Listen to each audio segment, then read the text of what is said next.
Ladies and gentlemen, have you ever felt trapped by your own habits, as if every day you're running in circles, making the same mistakes, and wondering why nothing changes?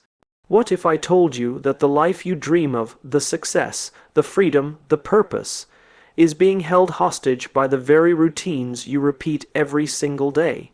And what if I told you that the moment you confront and kill your weakest habits, everything changes? Today, we are going to uncover how to break free, rebuild yourself, and become the person you were always meant to be, starting with choices you make right now.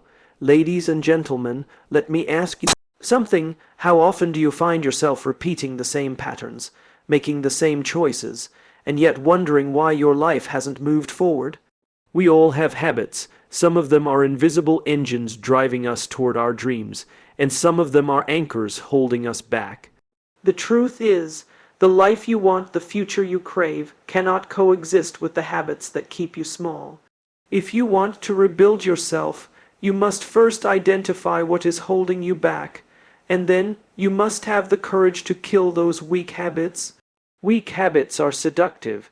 They whisper promises of comfort, of temporary relief, of an easy way out. Skipping that workout, scrolling endlessly through your phone, giving in to excuses, procrastinating, they don't look dangerous at first glance. But the danger isn't in the act itself, it's in the accumulation. Every day, every choice compounds. Weak habits create weak outcomes, and weak outcomes create lives that feel unfulfilled. Lives that feel like a series of missed opportunities. If you want to rebuild yourself, you have to see the chain and break it at its weakest link. The first step is awareness. Most people don't even know which habits are weak. They are invisible because they're comfortable. Comfort is a trap. If you want transformation, you have to look inward honestly. Watch your days, watch your reactions. Watch what you do automatically. Which of these actions push you forward, and which of them hold you back? Awareness is not judgment. It's simply seeing things as they are, and once you see them, you gain the power to change them. The second step is accountability. Habits die when we stop protecting them. Stop lying to yourself. Stop saying, "I'll start tomorrow," or "just this once won't matter." Those little lies are the lifeblood of weak habits. If you want to rebuild yourself, you must hold yourself accountable in every moment, even when it's uncomfortable. When the urge to fall back into weakness appears, confront it. Ask yourself, is this who I want to be? The answer is usually obvious if you are honest. Your dreams demand consistency, and consistency requires courage. The third step is replacement. Weak habits leave a vacuum, and a vacuum is dangerous. It will always be filled either by something weak or something strong. If you eliminate procrastination, don't leave empty hours, fill them with deliberate action. If you stop mindless scrolling, replace it with reading, learning, or building. Habits are not just behaviors, they are identities. Every habit you kill is a brick in the new version of yourself. Every strong habit you embrace is a pillar of your rebuilt life. The process is not easy. It requires resilience. It requires patience. The person you want to become will not appear overnight. But remember this, every small victory against weakness compounds into momentum. Every decision to choose strength over comfort rewires your brain. Every time you refuse the easy path, you prove to yourself that you are not defined by your weaknesses. You are defined by your choices. Rebuilding yourself is about vision.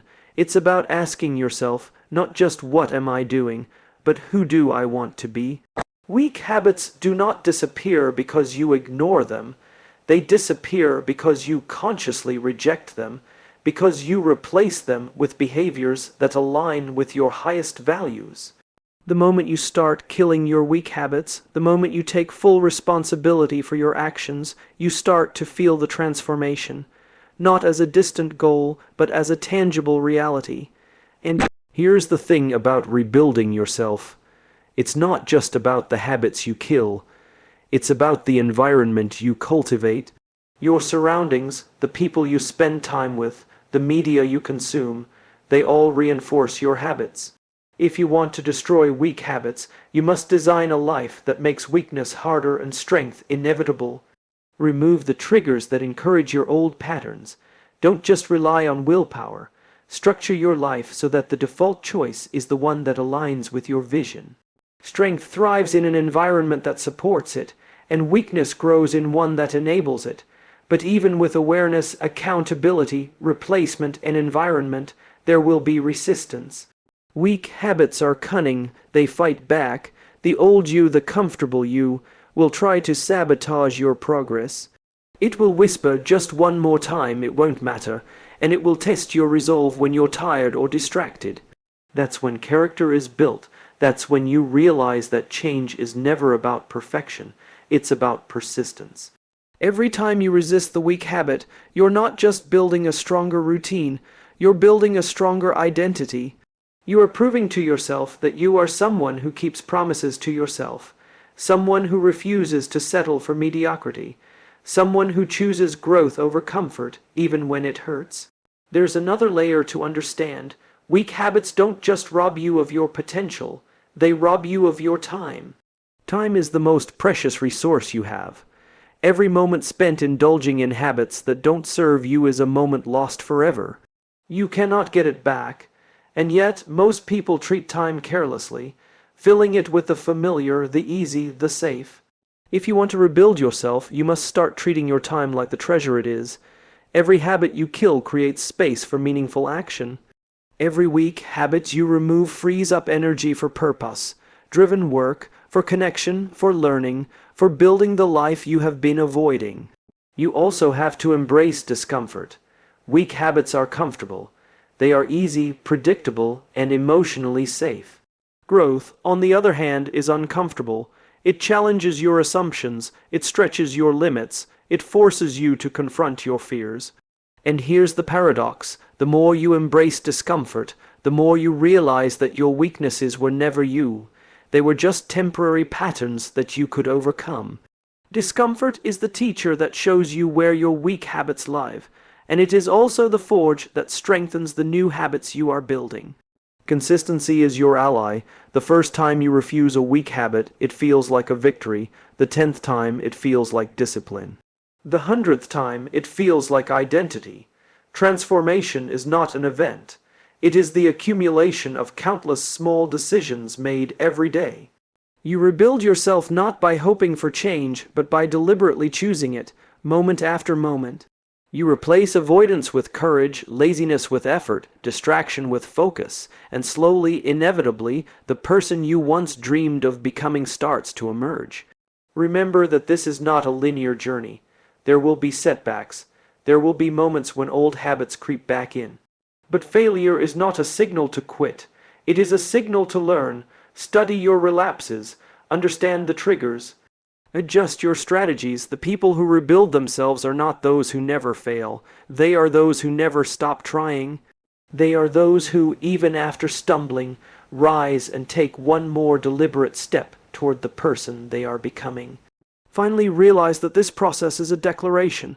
Every weak habit you kill is a statement of intent. It tells the world, and more importantly, it tells yourself, that you are no longer willing to be passive, no longer willing to settle, no longer willing to let life happen to you. Rebuilding yourself is not a punishment. It is a promise to your future, to your potential, to your values. Every choice to reject weakness, every action to embrace strength is a brick in the foundation of the life you are intentionally creating. And as you continue this journey, you begin to notice something remarkable. The act of killing weak habits doesn't just change your behavior. It changes your perception of yourself. You start to see that the person you used to think you were, the one who procrastinated, who gave in to comfort, who settled for less, is not permanent. That version of you was built by habit, by routine, by unconscious choices. And the person you are becoming, the one who acts deliberately, who values discipline, who refuses to compromise on their potential, is entirely within your control. This is the essence of rebuilding yourself, recognizing that your identity is not fixed, that it is fluid, and that every habit you embrace or discard shapes the story you tell about who you are. It is critical to understand that killing weak habits is not an isolated act. It is part of a larger movement toward intentional living. When you remove the things that hold you back, you create space for purpose. You discover clarity about what really matters, what truly deserves your attention. And when clarity meets action, momentum is born. Momentum is the force that carries you through moments of doubt, that propels you past the resistance of old patterns, that allows you to wake up each day with confidence, knowing that the choices you make are aligned with the life you envision. This journey also teaches you patience. Transformation is rarely instantaneous. It is the small, consistent acts over time that compound into extraordinary results. You may not notice the changes day by day, but if you persist, if you remain vigilant, if you refuse to compromise your values, you will look back months from now and barely recognize the person you were. That realization, the awareness that your small, disciplined actions have reshaped your life, is one of the most powerful affirmations you will ever experience. It reminds you that every effort counts, every decision matters, and every habit has the potential to define your destiny. There is also a profound truth about influence. The moment you take control of your habits, you send a ripple effect into every area of your life. Your relationships improve because you show up consistently, intentionally, and with integrity. Your work improves because you focus on what is essential, rather than succumbing to distractions.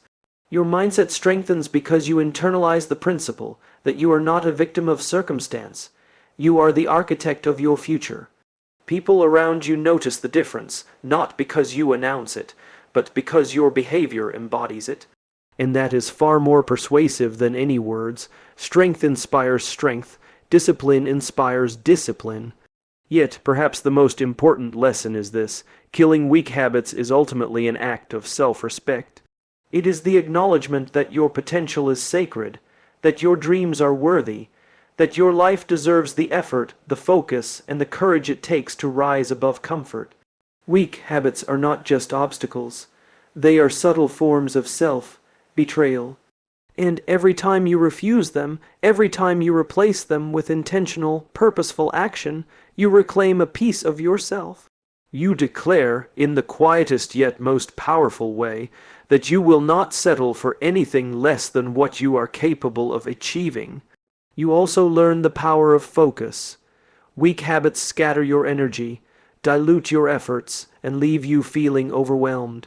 By eliminating them, you free your mind to concentrate on what truly matters.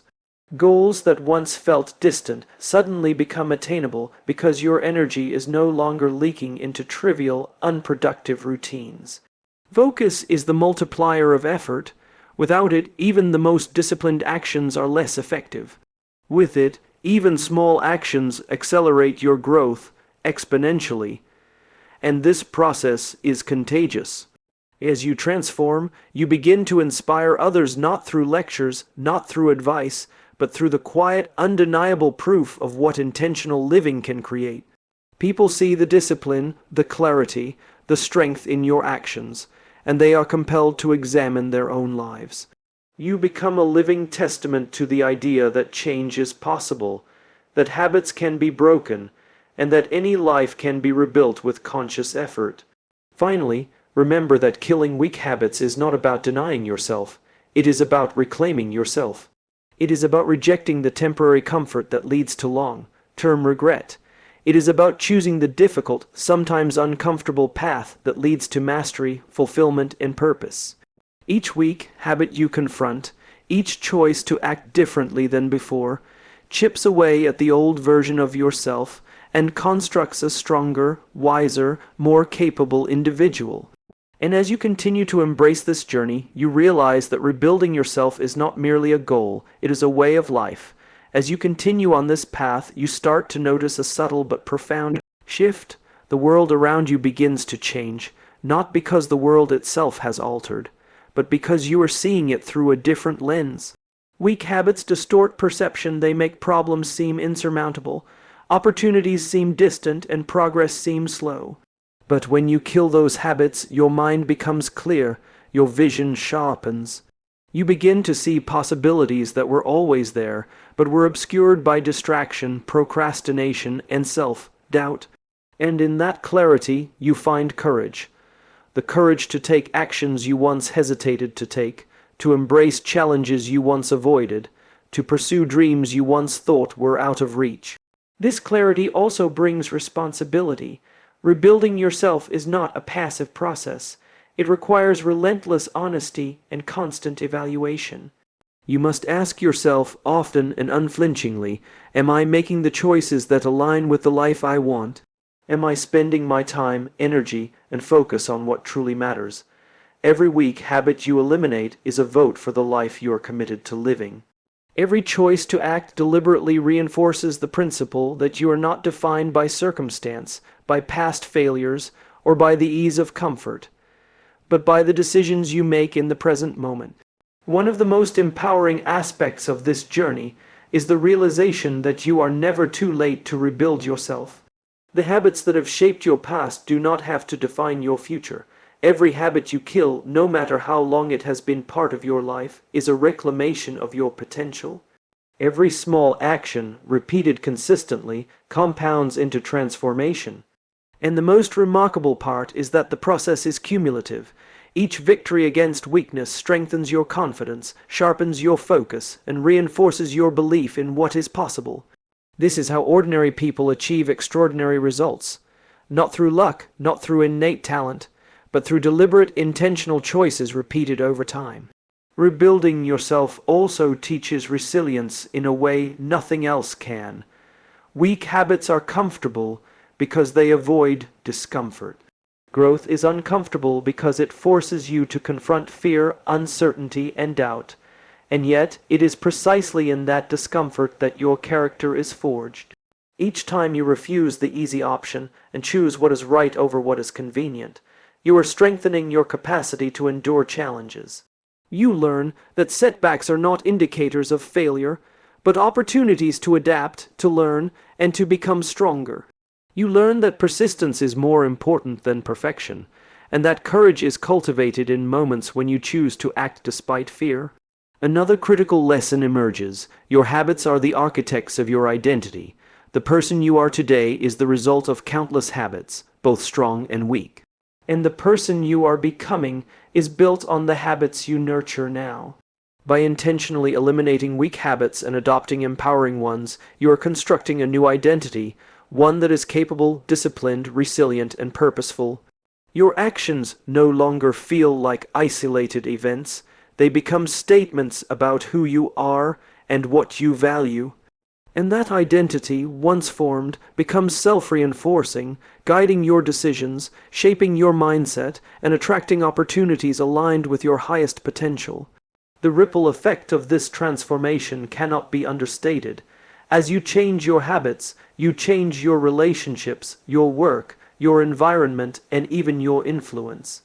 People notice when someone consistently chooses discipline over ease, action over delay, growth over comfort.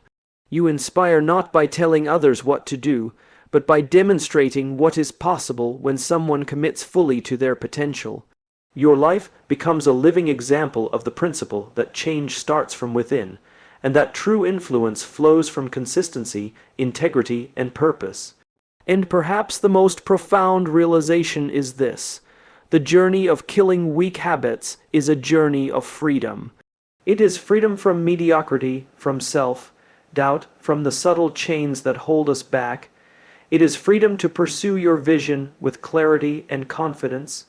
Each weak habit you eliminate removes a weight from your shoulders and opens space for intention, focus, and creativity. You begin to understand that the life you want is not given. It is built moment by moment through the deliberate choices you make, the habits you nurture, and the strength you cultivate in the face of resistance. Finally, as you embrace this journey fully, you begin to embody a principle that transcends habits, that every human being has the power to rebuild themselves. Your past does not dictate your future. Your weaknesses do not define your potential. Every habit you kill, every choice you make with intention, every action aligned with your values is a step toward the strongest, most capable version of yourself. And the most remarkable part is that once you begin, there is no limit to what you can become.